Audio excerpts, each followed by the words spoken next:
Welcome to the Socially Unfiltered podcast, where we'll be taking you along for our deep dives and doom scrolls through social media, entrepreneurship, and pop culture. We're your hosts, Lex and Veronica, and together we're looking at everything through an unfiltered lens on the things that shape our everyday lives and society. So grab a drink and get ready to explore the uncharted territories of online trends, share candid conversations, and uncover the stories behind the headlines. This is the Socially Unfiltered podcast.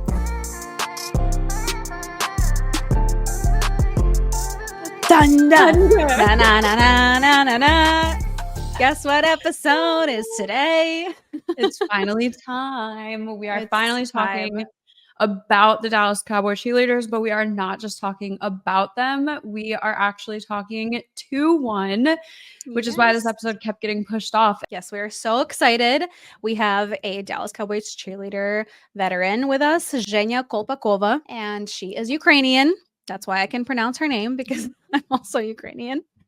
But we were just so excited to have her on. When we first started thinking about this episode, me and Lex were just like chatting with each other. We were like, wait, what if we like message somebody, and like we were trying to find somebody that we had a connection with, and I came across Zhenya and I was like, oh my goodness, like she's literally the only one from Ukraine. She also owns a baking business in Dallas, and I was like, wait, I'm getting married in Dallas. I will be reaching out to you, and worked out. And so we're really excited to have her on today, and so grateful that she took the time to sit down with us and chat about her experience, her business. She also just started a podcast with her co-host Kally, who is also a veteran. And they talk a lot. They have one episode right now that we both watched, and they like recapped. They watched the show and talked about their experiences. So really, really good watch, and so interesting, because I feel like it's all things that we were like already thinking about asking her. And we like watched it and we're like, oh my gosh, we need to dig deeper into all of this now, because it came out at like the perfect time. So yeah, we're just super excited to chat with her today. Yeah, so we're going to be asking her all of the burning questions that we have been dying to know the answers to, but also, like V said, go watch their podcast. It's called Boot Buddies. They have really, really amazing, well, just the first one so far, but really good videos on YouTube. I love a visual aspect on a podcast. Same. So that first episode alone, I mean, even answered 90% of the questions that we were planning to ask her. So even if we miss over something today, go check their podcast out, because they have all of the inside scoop, and it's so good. It's so fun. It's so interesting to hear the story from them, because obviously all we know is what we saw on the show. So very excited. And without any further delay, we can go ahead and bring her in. Welcome, Zhenya. Here she is. We just introduced her, so you guys have a little idea of who she is. And now we're just excited to dive into everything. Like, first of all, you're from the Ukraine, and I was like, oh my goodness, I messaged you in Russian because I speak Russian, but I didn't know if you spoke Russian or not. I also speak Russian. Yes. You do? Well, привет. Yes. It's kind of unfortunate right now. I wish, we kind of grew up speaking Ukrainian, but it is what it is. I know, me too. I can understand it, but I can't speak it. The speaking part is so funny. Hard, unfortunately. It's so funny. Well, tell us how you ended up in Dallas. We know like you came here when you were 12, I believe. So tell us a little backstory, how you ended up here, how you got into dance, everything. Great question. So, well, we moved here because my mom got married. My stepdad is American, and we essentially migrated over here, my sister, my mom, and I. But in Ukraine, I started as a rhythmic gymnast. My mom was a professional rhythmic gymnast, and she was my coach for like 10 years of my life. That's so fun. And I mean, it's always kind of intense having your parents be your coach, but I am very grateful for the training, because I mean, I dance now, so it's great. But when we moved here, there were really no rhythmic gymnastics schools here. Like, it's not really popular in the United States. Yeah. I don't know if you noticed, but usually like Olympics is going on right now. And I love watching rhythmic gymnastics, but there's like barely any Americans. Maybe one makes it sometimes, but it's not a huge sport here. So when we moved, I was trying to find an outlet similar to it, but couldn't find it, but my high school had a drill team, and I just kind of walked onto the team. I didn't go to auditions because I missed it, and that's actually a pretty funny story that I've told before, but I came in for registration where you register for your classes and you get it set up for the year. I already missed the auditions, and I asked someone, like, can I take anything but PE? And they said, well, why don't you go chat with the drill team director? I think she's in the locker room right now. And my mom and I walked in and we met Miss Yates, and she said, can you do the splits? And I just popped into my right split, and I just, without getting up, like rotated through the center into the left. And she goes, you're on the team. And, and That's how I amazing. started dancing. So that was I love that was Wow. a transition. But yeah, I that's love kind of that. where I am. I love that story. Mine is like similar. I feel like my mom also married, and that's how like we ended up in the US too. And I moved just with her too. So Yes. it's so funny, like such a similar. So little how old were you journey. when you moved? 7. So I was Okay. very young. You were like my sister. Okay. But I'm shocked you don't really have an accent, because I feel like most people after like 7, 8, they have like that thick accent. Like my mom Yes. has an accent, but I feel like you don't Yes. really have one. I don't, but I will say my experience in ESL wasn't the best. And I tried to learn English as quickly as I could so that I could remove myself from that situation and start taking classes with everybody else. So it motivated me to pick up the language, practice a lot, and get in with the groove with everybody else. So Yeah, that's kind of, I relatable. think, I remember those classes. You get pulled out of class and you're like alone with like 3 other kids, and you can't be like with your friends because you're like trying to learn English. pretty much. Ours was a trailer outside of the school, and it was like Oh my God. 15 or 20 of us in there, and majority of the kids were not I think the majority of the kids came from South America, and there's not a single person who spoke Russian or Ukrainian or Same. was from Europe. And we were in that classroom in that trailer for like every day, all day. Yes. The only time we left was for lunch. So Wow. that was pretty intense. So I wanted to get out, take a classes. You're like, I got to get this done, get back into these regular classes. Yes. So was this, or we might have missed this somewhere, but was this in Texas? Like, did you guys come directly to Texas? Okay. We did. So, DFW area. We okay. came Gotcha. there. So you've always been there? Well, I went to college a few years later, and I went to college in Texas as well. I'm an Aggie, Gig'em. And yeah, I pretty much stayed in Texas. I like to travel, but we haven't really moved anywhere outside of Texas. Stayed pretty central here. Okay, so did that play in? So you said that you found the outlet with the drill team. So we're still kind of like a long time ago, but kind of walk us through what happened from then to. I don't want to go right into the Cowboy Cheerleaders thing because I know that you obviously you do so many other things than that. Like even listening to the one episode, we don't also want to define you by this one cool thing that you've done before. But how did you end up, like, did you, like, because you were in the Dallas area, you were like, oh my God, it's that, like, that's what I'm going to do. Like, was it a long time dream? Like, tell us how you got more like modern day situation. Right. So I was dancing in college, and one of my friends at the time, she really wanted to try out for Dallas Cowboys. And I wasn't as familiar with Dallas Cowboys Cheerleaders or the Dallas Cowboys. Like, I wasn't a huge football fan at the time. In Ukraine, we don't have American football. So it's not a sport that I really associated myself with. And it's confusing to learn. So that probably didn't help. I understood some of the basics, but I wasn't as interested in it. And until I met my husband. Now I'm a huge football fan. Let me tell you. That's how it goes. But yeah, and she wanted to audition, and I wasn't really doing anything that summer. And I said, I'll just go with you. It'll be really fun. And I had no idea what I was getting myself into. I'll tell you that. This was like 2012. I just showed up. This is back when they were doing auditions live. Mhm. And Wow. so that really, the old process, the CMT, all that, I just Mhm. showed up on day of, didn't know anything. And I had the best time of my life. And I was like, oh my God, this is so fun. And I got to the cut to finals almost, I think. It And you was, said this was 2012? Like this was, Mhm. oh wow, okay. Yeah. And I wasn't even like really wanting to be on a team because Right. like I'm in college, I got to finish my degree.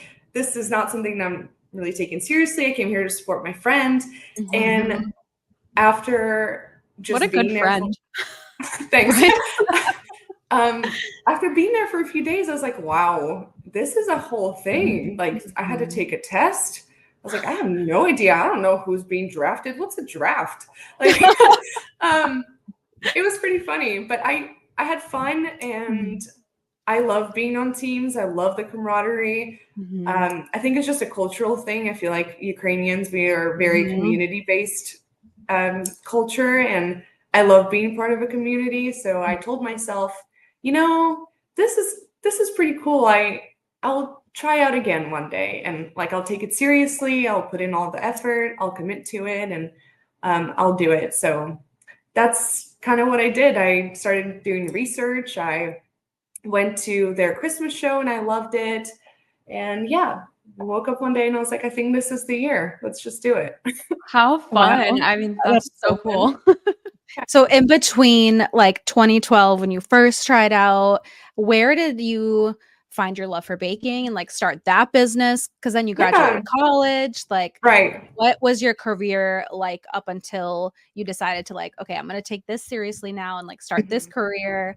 Like, what was that in between like for you?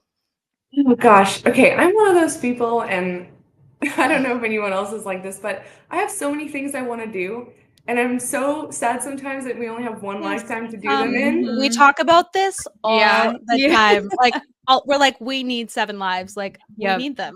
Mhm. Literally, like, can I just be a cat and like live out my Yes. Yeah. 9 lives? Like, please. Mhm. But that's I found myself in this predicament all the time. Like I graduated college Mhm. with a master's degree and I was like, I'm gonna do this thing. I'm gonna go work for Pixar and Disney and then like all these places. And I ended up focusing more on my career here in Texas, just after doing a lot of research. And I I work in animation, graphic design, game design industry. Cool. Oh, that Um, is so cool. Yeah, I'm a project manager for that industry because I can produce the art. I understand how it's made, but I'm more wired to be organized and Mhm. productive. So I'm Mhm. helpful to communicate the business with the art. That's kind Yeah. of where I come in. How But Mhm. fun.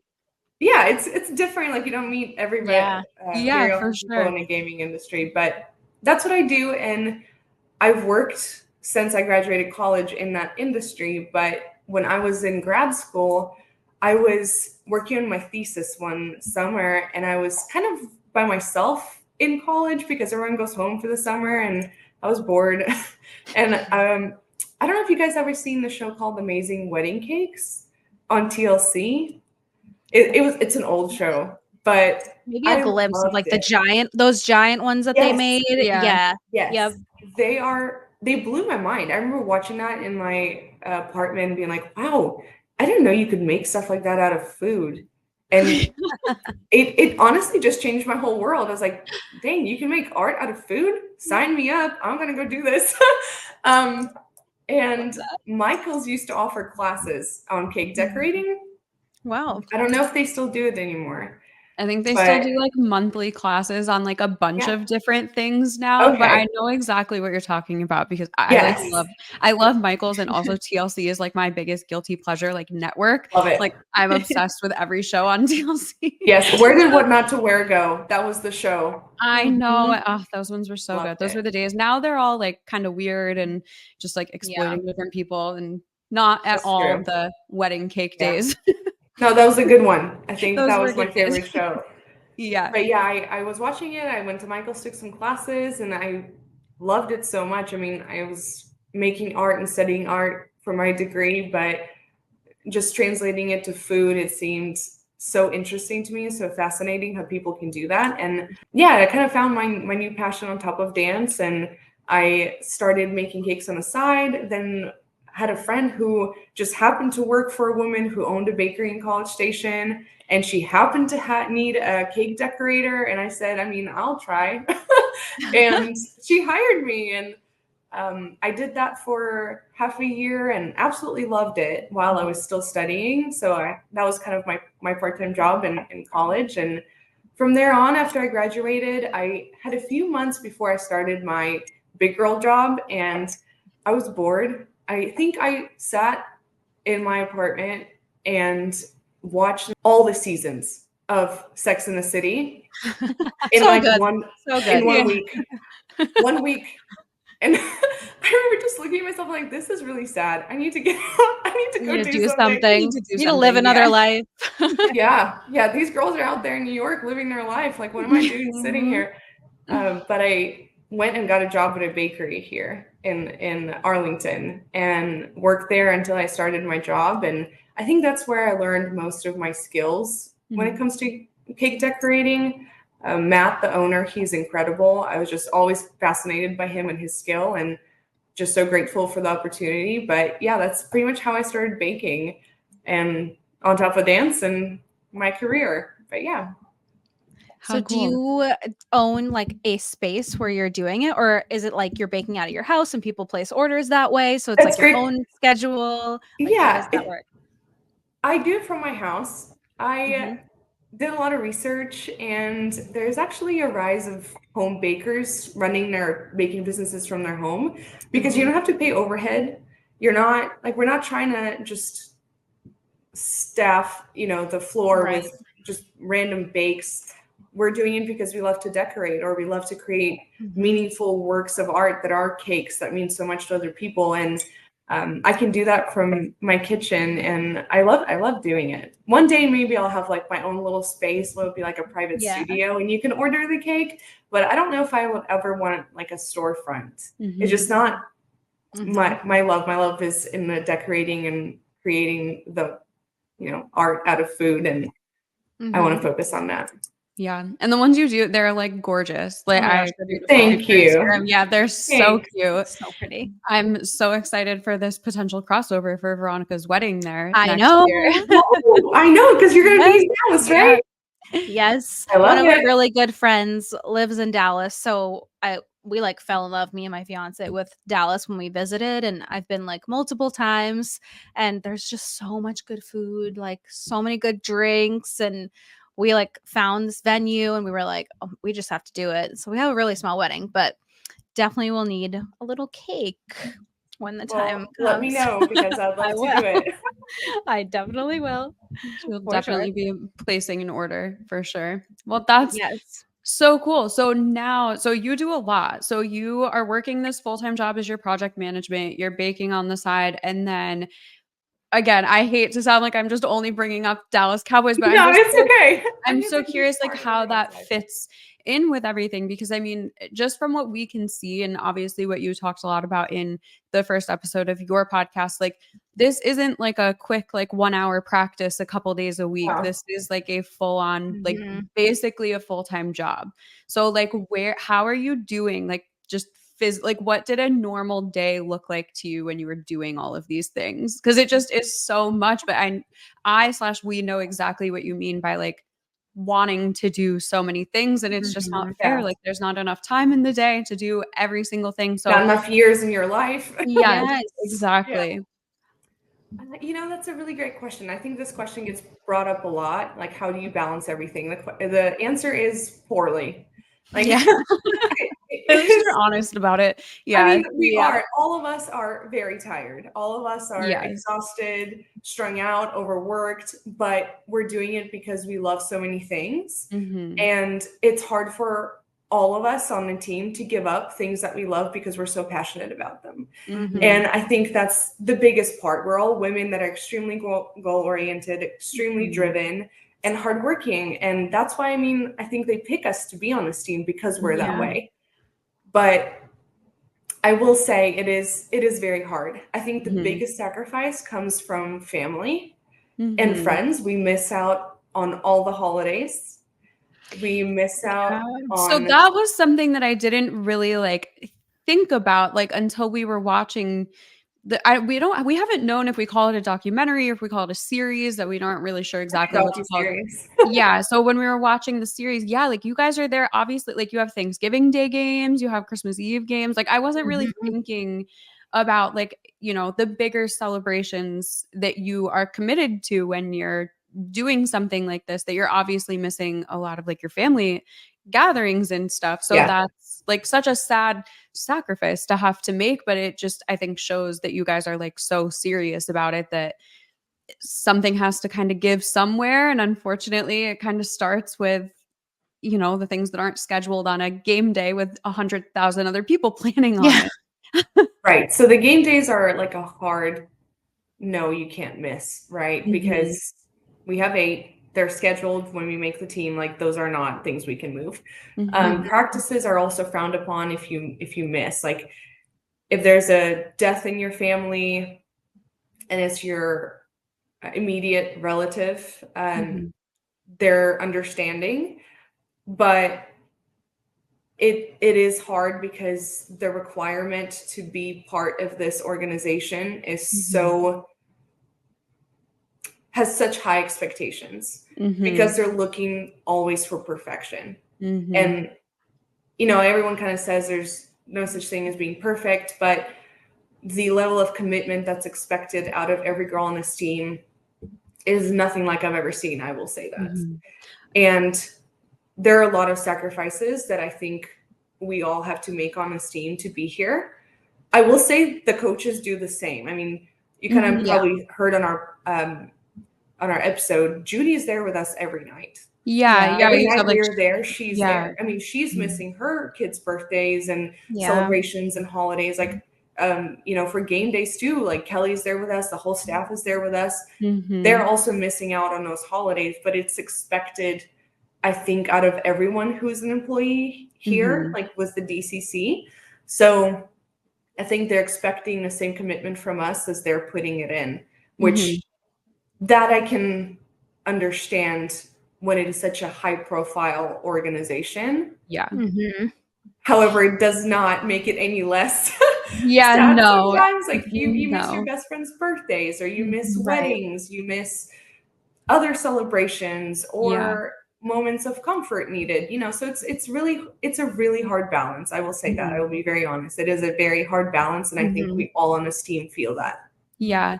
But I mean, like you said before, there's like this sense of, you're creating a new family when you're like on this team. Like it's a family that's always going to be with you. And I mean, even like from my end, like I literally cried during every single episode because just watching you guys like be this little family, and like how much love and support is between all of you. Like you guys do work really fucking hard to be there. Sorry if like you aren't no, I mean, you can say it. We do. I'm like, I'm like, but exactly like you said, I think, some people may say like perfection doesn't exist, but watching, everything that you guys do, like down to crossing certain yard lines at the same exact time on certain like you guys are very, very close to perfection, and that is like a crazy standard to uphold. But obviously, like you said, this sense that you get, like the camaraderie out of being a part of a team, like that obviously is outweighing a lot of the sacrifices that you have to make, because it's like your own little family that you're creating in there. Right. And interesting what people pick up on and elaborate on. And I find that very fascinating, like what people get out of watching our episodes and how they take that information and understand it and then relay it. I find that very interesting. And there are some things that came out like with the team. We are very supportive of one another. I will say that. And I think that's because we know the sacrifice that it takes to be on this team. And we know what each one of us puts in to be here. And that nobody else can understand except for your teammates. And I think that is the support that we try to offer to everybody, no matter like who they are, what we think of them. That respect and understanding, I think, is the baseline of this team. Because you guys have a bond that nobody else would literally understand. You guys have been through something, whether it is, every single person supporting every little thing that the other person does, but you guys have been through something that, is huge that really only you guys would understand. So I just feel like there's got to be like that connection there in some way. For sure. For sure. And I mean, there were 36 women. Not everyone's going to absolutely love each other, but we all very much respect each other, and we're all our friends, and we want each other to succeed and support each other. I mean, even with us like releasing this podcast, just seeing our teammates kind of commenting and supporting us is just so sweet. And it's great. I think it's wonderful that we find a place where women are really supporting women and everything that each one of us is trying to accomplish. I feel like that needs to happen a bit more in this world. Yeah, no, for sure. And it doesn't seem like it's let's just do it because we're filming. Like we're just gonna have this facade, like it genuinely seems like everyone is so close and you guys are best friends and hang out and like go to each other's events and support each other and uplift each other. And that's so important now, I think, more than before, because everyone's about tearing women down, and it's just like really nice to see that. Do you feel like everything was like pretty accurately portrayed in the show? Like, would you say everything's like pretty much reality of like what you guys go through on a daily basis? It's hard to answer that question because I want to premise with the cameras don't capture everything.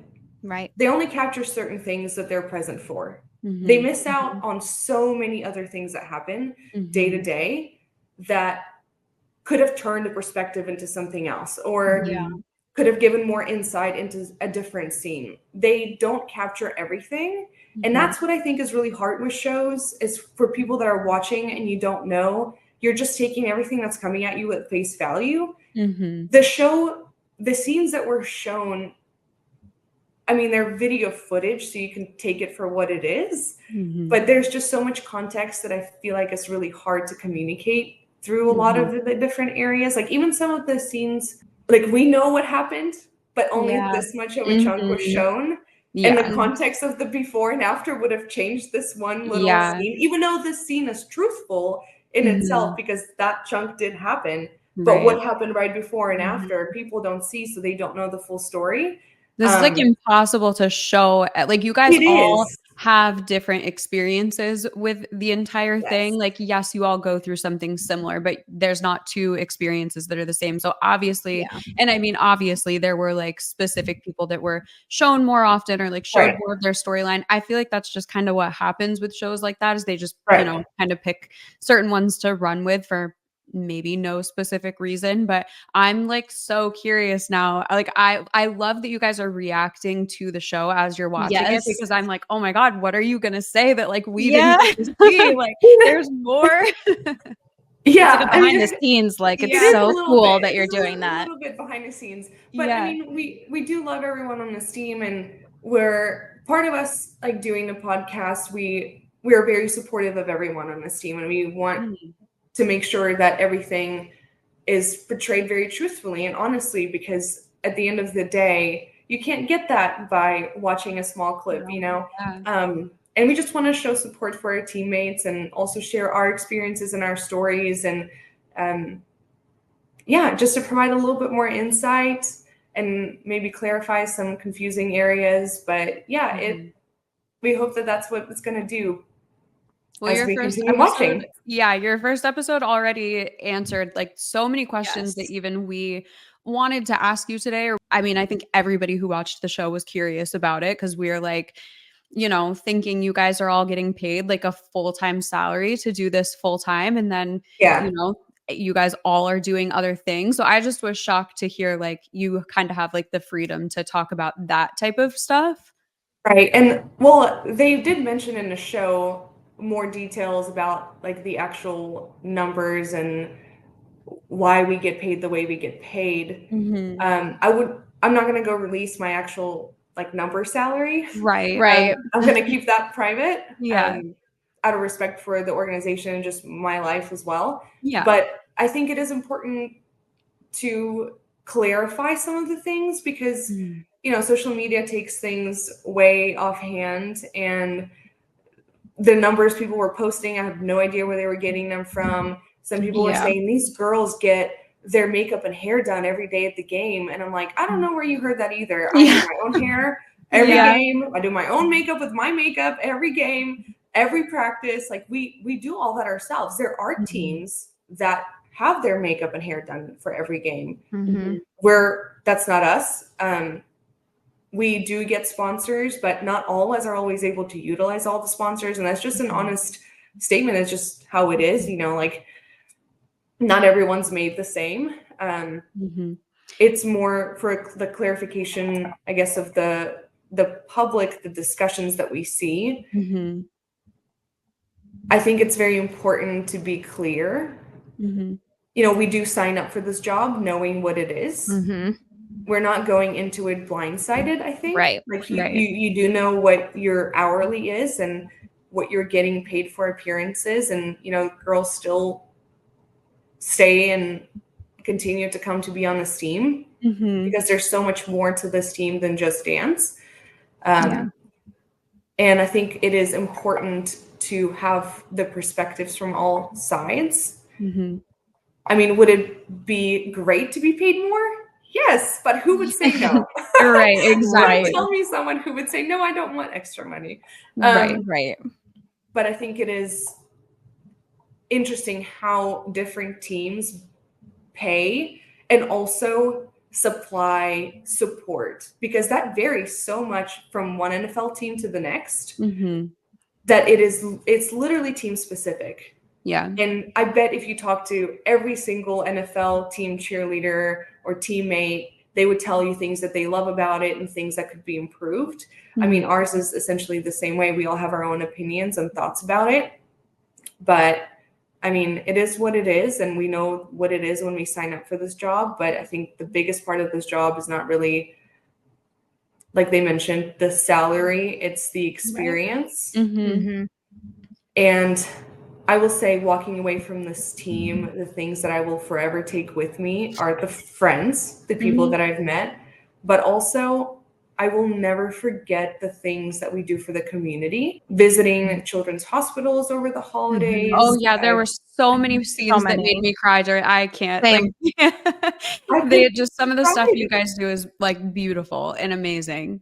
I mean, you can volunteer in your own time, but when you're a Dallas Cowboys cheerleader and you walk into that little kid's hospital room and you don't know if they're gonna survive or live another day. You don't know how long they have, and some kids are in very critical care and they just light up, and it becomes one of the best days they've had in this. Wait, I'm gonna cry. That's so I know. It is literally heartbreaking. It takes everything out of me to hold back my tears when I was there. Yeah. And that moment, I think, is priceless. So like tearing up listening. I know. I'm like, God. The moment is priceless, and you So emotional. honestly, like the faces of their parents too, like watching their kid have a happy moment. Like, I mean, you just can't take that and put it. You can't put a number on that. So right. I mean, they don't call you guys America's sweethearts for nothing. No, like, you're literally out seriously. here, like living up to the name. Yeah, and it's so. Like, I love that that's a part that you like hold super close to you, because that's like what I feel like is the bond that you guys have that nobody else will ever understand, because you are like serving your community in a way that truly only you guys would ever understand. So I'm just, oh my God, that makes me so happy. It's so I mean, honestly, like it is a very life-changing experience. I would not take that away from my life if I had the option, because I think there were so many moments that I will forever keep with me, and that, you know, that being one of them. But I always find myself in this weird balance of kind of like what we named the episode, like, how do you put value on your passion? right. Because at the end of the day, this is a dance team as well. And a lot of the girls come to be here because they're wanting to dance as their career. And it's such a hard balance between the emotional and the financial. Right. And that's a very hard conversation to have. And I honestly don't know how you put a value that's sure. fair on that. Do you know what I mean? Mhm. It's Yeah. such a delicate conversation and a delicate balance. And Mhm.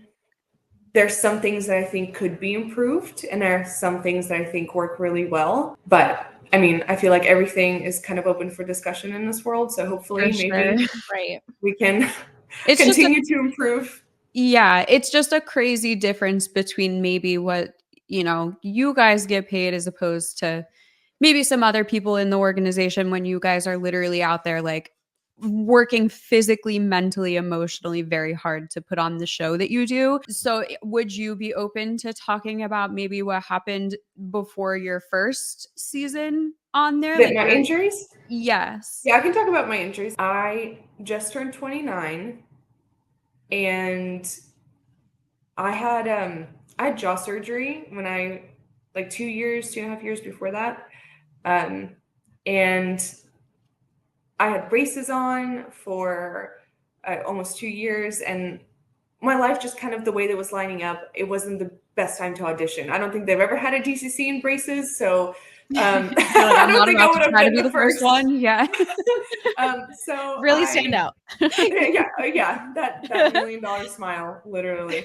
But I turned 29, and I think my now husband was thinking about proposing, and because now I just got my braces off, and I He's like, the wait. photos will be like my great. aspirations with my life. Yeah, no, literally, I felt like I was just entering my early 20s, but really, I was entering my early 30s. So, like, let's go back a decade. Yeah. But yeah, it was my birthday, and I think he was planning to propose, which he did end up proposing in March, right before the auditions.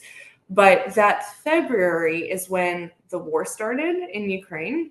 Mhm. And that was such a horrific experience. I remember getting a call from my husband as I was driving home. And he said, "Oh my God, have you seen what just came out?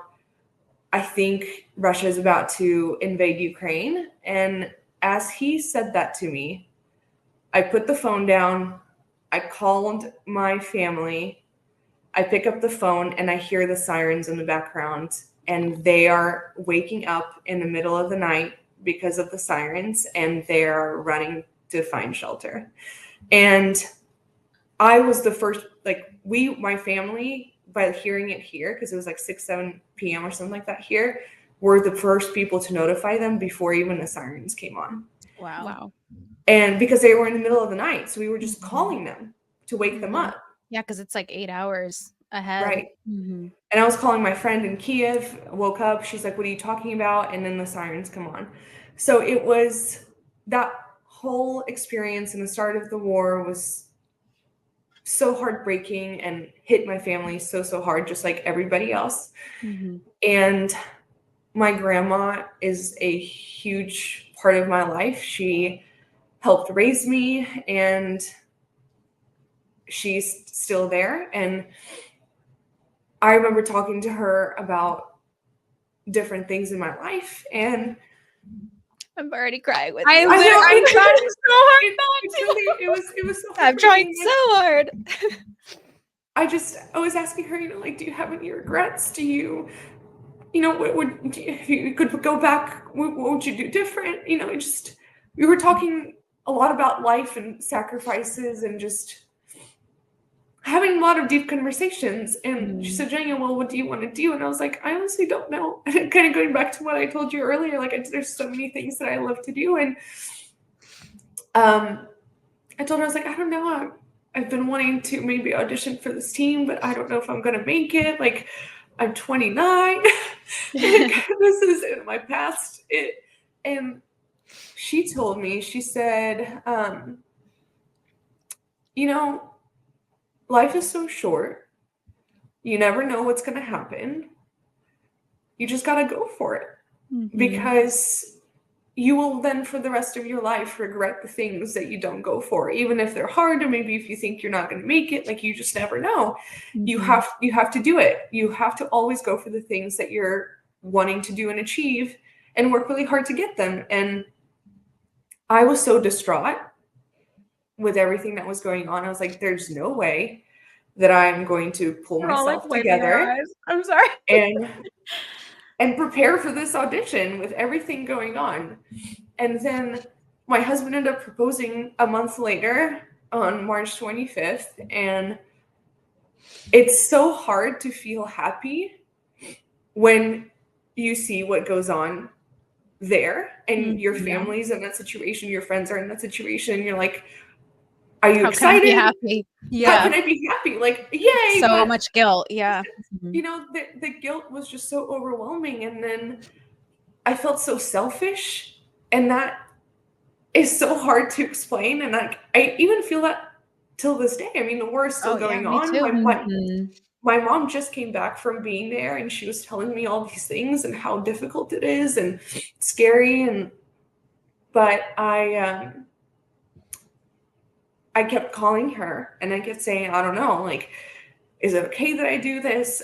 I don't want to seem insensitive. I can't stop thinking. And she goes, Zhenya, like, stop. Just because of what's going on here doesn't mean you can't live your life. We want you to do these things. I still want you to go for what you want and achieve the things. It doesn't matter. Like, we know you love us. Like, we know. And so she was ended up being the person that really just like pushed me. And I did it. I mean, I submitted my application and I was expecting absolutely nothing. And then I got an email saying I made it to the second round, and I was actually at my sister's graduation from Texas A&M.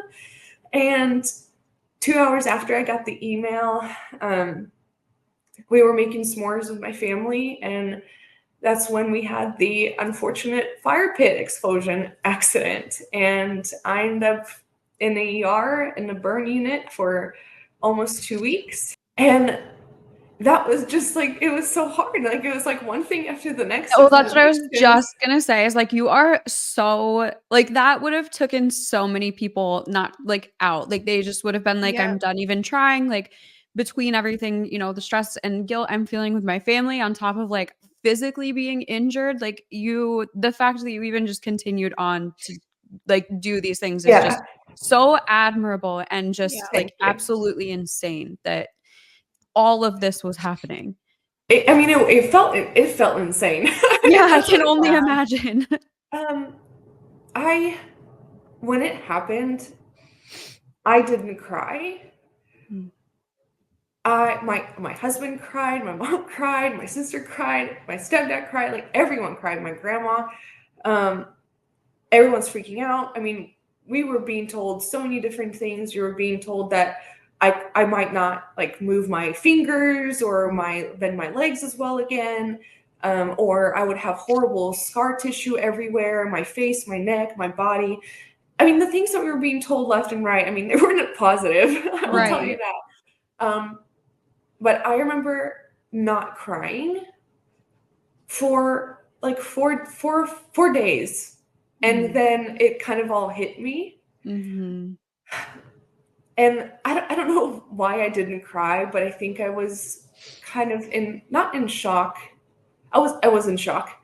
But my mind was wandering off to what other people are experiencing. And it was really hard for me to kind of feel sorry for myself when I see the horrible things that are happening. And all I could think of was that my grandma, was telling me to do this and pursue this. And I was not going to, not going to be able to do it. And I told my husband in the hospital, I said, I can't believe I'm not going to be able to do this. And I made it this far.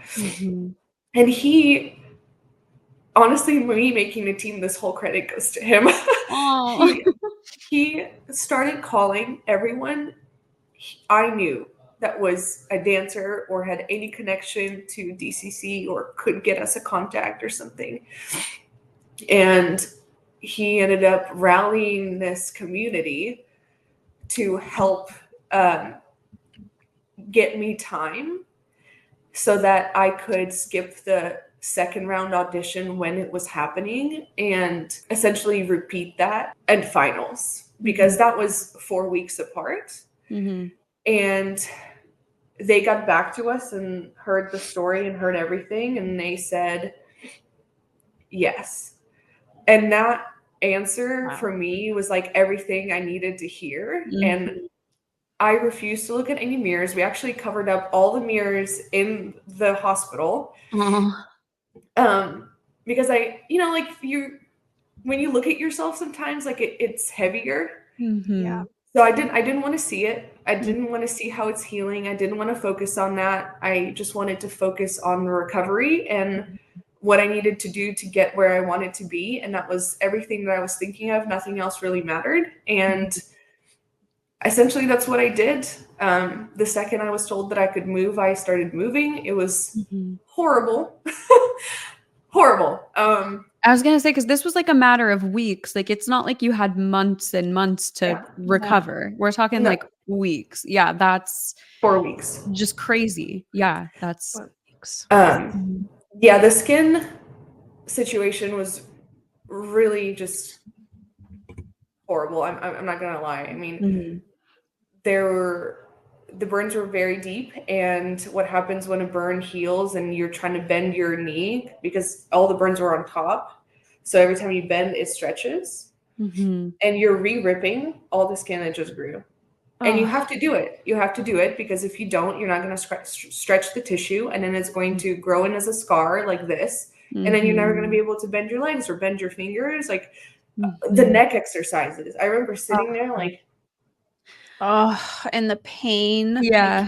And like all of this is stretching and then ripping and then bleeding. Like it was hard, but you had to do it. And I knew that was the step to a faster recovery. And we did everything that the doctors recommended. We followed every single step. It was actually kind of funny in the hospital. The nurses were always making fun of me because as I was okayed to walk, I would make these loops. The burn unit is kind of a big square, and you can make a loop. And I started doing lunges, and then my sister would hold my hand, and I would do kicks. I would like kick 45, then kick 45, then I would kick 90. Then I would kick, and they were all laughing at me. They're like, "This girl." Yeah, and you're like, "What?" Things to prep for, okay.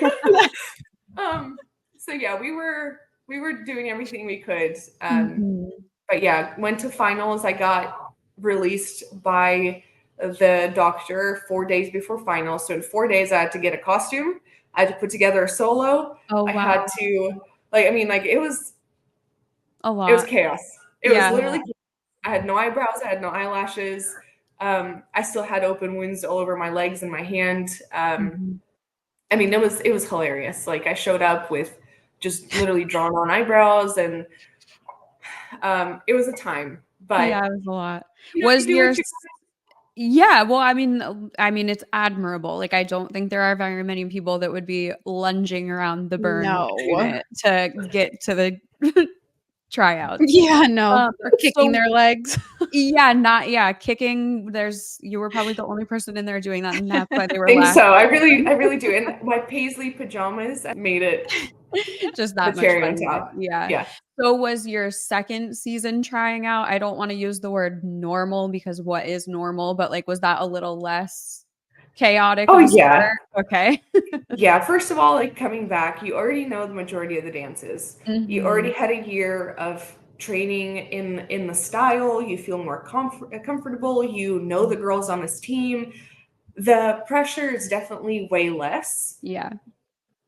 But you still have to prove yourself because I was gonna say, you're not guaranteed, in the show, right? Like you're not guaranteed a spot if you try. Yeah. No. So you are proving yourself just as much as the first time. Correct. Yeah. I mean, the way that what you see on Netflix is 3 veterans got let go. And that was such a shock, I think, to everybody. I think it's been a while since that many veterans were let go from the team. Yeah. All at once. But yeah, you gotta prove yourself. You gotta prove that you deserve the spot. And there's still a lot of work and preparation that goes into it, but I definitely had a way longer head start this time. So I was still nervous, but I really enjoy watching everyone's solos. That's my favorite part. The field portion is what really stresses me out, but it is what it is. So I mean, you got to do it. crazy hearing that you sat there for 4 hours and you got what 5 songs before to be able to get up and like warm up. And I just think everything you have gone through, like you are so, I don't want to cry, but you are so resilient Yeah. to go through what you went Thanks. through that I feel like, you know, now on the second time auditioning, you're like, if I can get through this shit, like I can Yeah. get through anything. But it's You know, just it's I think in life crazy. in general, I have Yeah. that mindset now. Mm-hmm. Every time I think this is hard or I'm struggling, I always Yeah. think back to that. And if I always tell myself, I was like, if you made it through that, this little thing in your life is like so insignificant. And I think it really changed my perspective on a lot of things in my life. Not just things that happen every day, but just how I view life in general. It definitely has changed me. I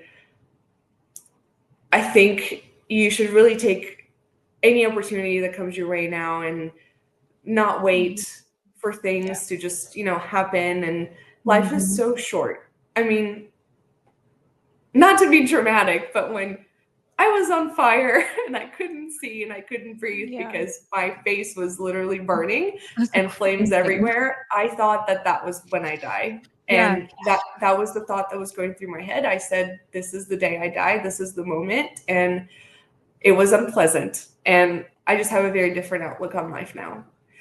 Yeah.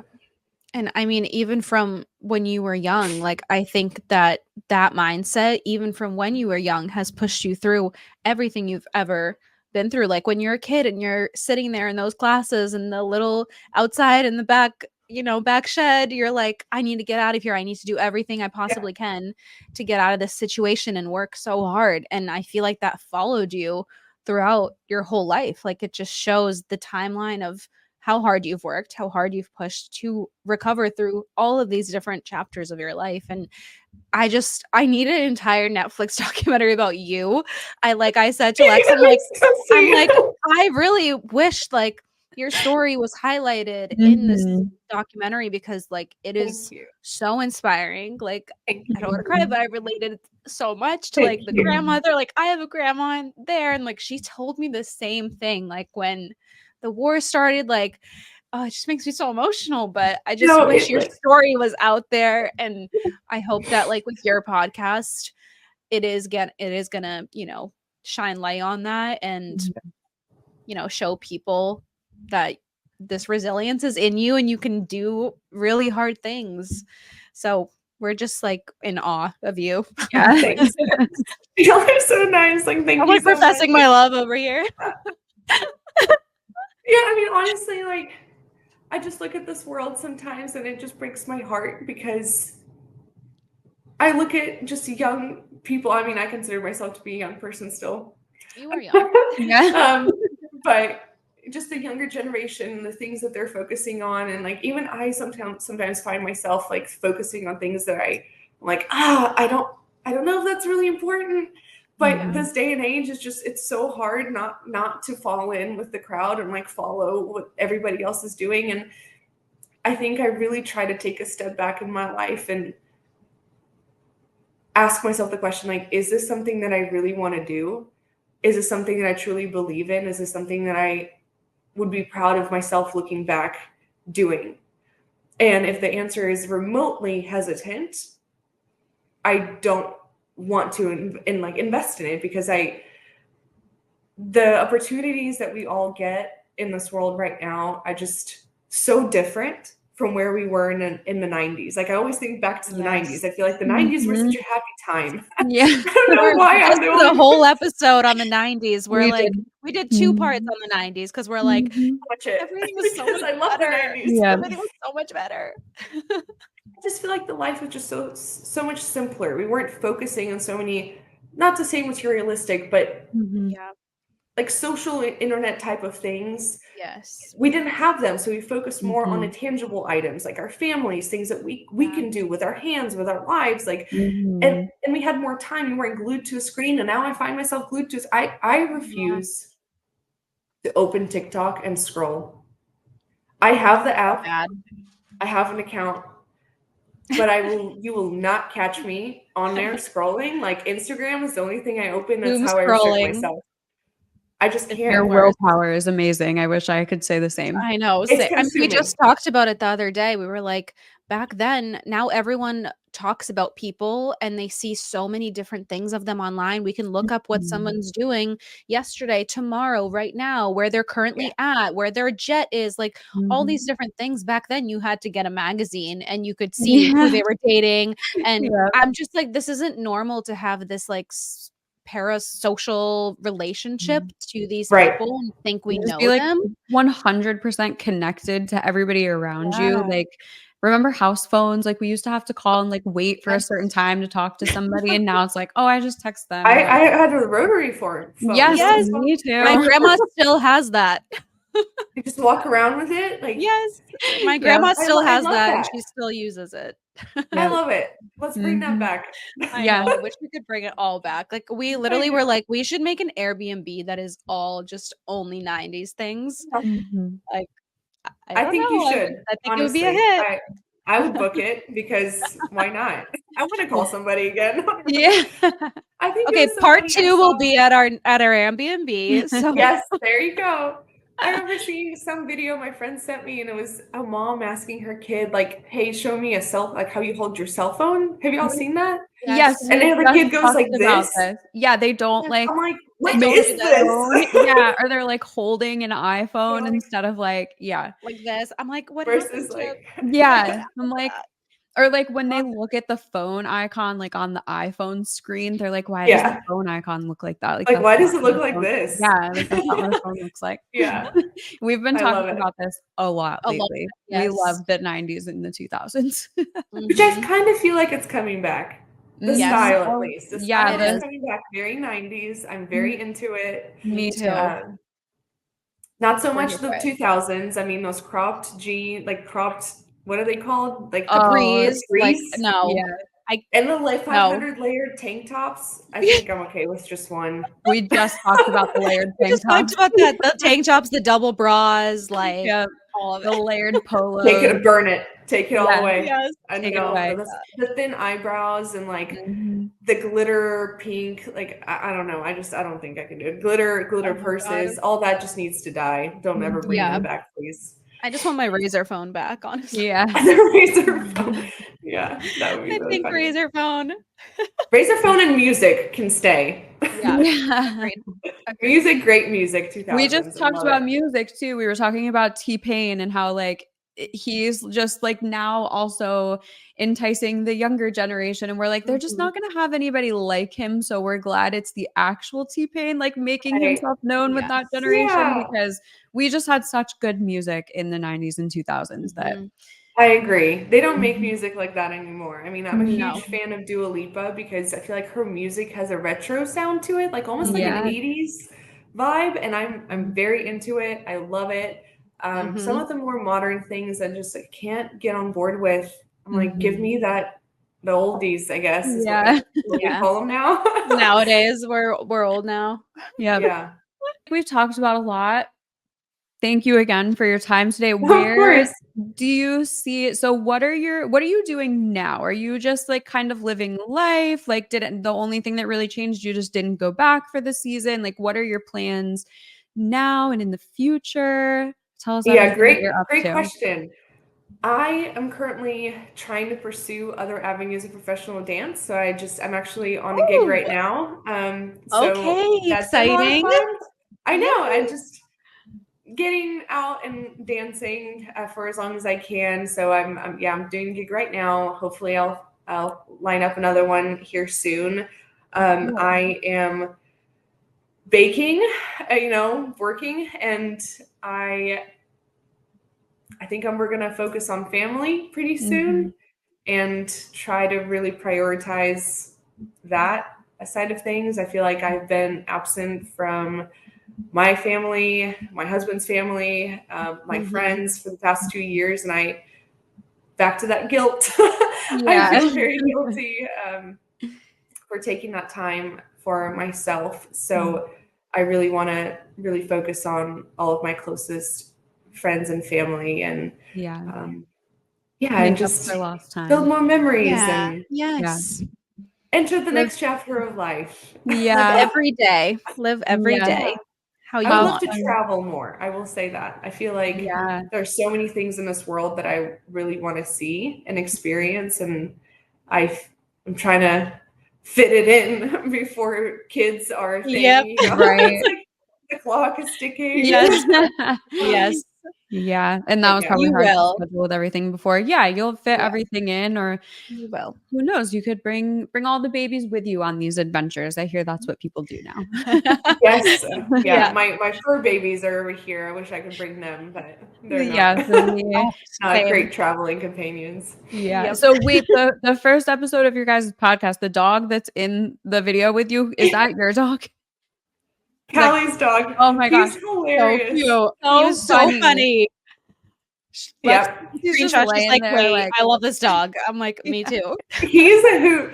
I think second episode when we filmed, he would not like leave us alone. It was so funny. So we ended up like playing with him. He's really into watching the episodes with us. It was really, really, really funny. But yes, you'll see more of him. I'm sure every episode he will be there. Oh, he's mine hilarious. is in every single episode too. I was gonna say he's also, pawing at right on cue. Oh.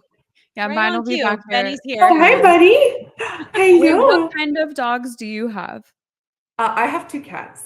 Oh, okay. I heard fur babies and just Yes. assumed dogs. Yes, Okay. my fur Okay. babies are kitties. I love have that. 2 cats, and it's Dill and Buffy. Oh, That is how so cute. I love that. Yes. You're like, That's can I so live the fun. 9 lives with you guys? Thank Yeah. you. Honestly, I ask that from them every day. I mean, they're so cute. I just want to be feline. Give me 9 lives. So much for Yeah. being here today and taking the time. You are so incredibly busy, so we truly appreciate you being No, here, of course. being vulnerable, sharing your story. I think it's so important for so many people to hear, especially after watching the documentary and knowing that there's so many stories out there that like weren't highlighted like yours. So it was really important for us. Thank you. get I that really out there. So appreciate being thank on you here. so much. So nice to meet you. I can't wait know. to see more of your stuff. I'm a huge Yeah. fan. And also, Oh, like, I know thank you're you. in Charleston, right? Yes, I'm in Charleston. Did she tell you I just got married in Charleston? Yeah. Oh my gosh, yes. Wait. So where did you get married here? Lowndes Grove. So I work with a wedding florist, and she does weddings there literally all the time. Yeah. So when she told me, I was like, oh my God, what a small world. You're coming to I know, Dallas. it's You're in so Charleston. funny. Yes, Yeah. like I the used to go to connections Massachusetts are now. the connections are so funny. So That's so I funny. know. Did you choose Charleston just like you just liked it here? Do you have like any connection to it here? Nope, it was an impromptu trip for my birthday, and the second I landed, I was like, this is my town. I love it so much. I think That's it so felt funny. like a great bridge between Europe and America, and it made me feel a bit more at home, and I love it. I love it so much. Yeah, downtown Charleston is an experience oh, for it's sure. beautiful. Yes, it's amazing. I loved it. Yeah, but yeah, how funny! Like small world. She's getting married know. there. You got married here. I know. So funny. I love just it. Funny. meant to be here today. So yeah, I know it. thank you a million times. Thank you for your time. Yeah. I like don't want to get off. Like I want to just like keep talking. I with you. know. This is so fun. But Me too. You guys are amazing. yeah, This same was so to much you. fun. Oh my And gosh. we'll link like your socials, your podcast in our show notes so you guys can go and follow Zhenya and her podcast co-host Kally and listen to their podcast because it is amazing and I can't wait for like even more behind the scenes because there's like a million other things that we like want to hear about. So we're really excited about that. And we'll catch you guys next week. Bye. Bye.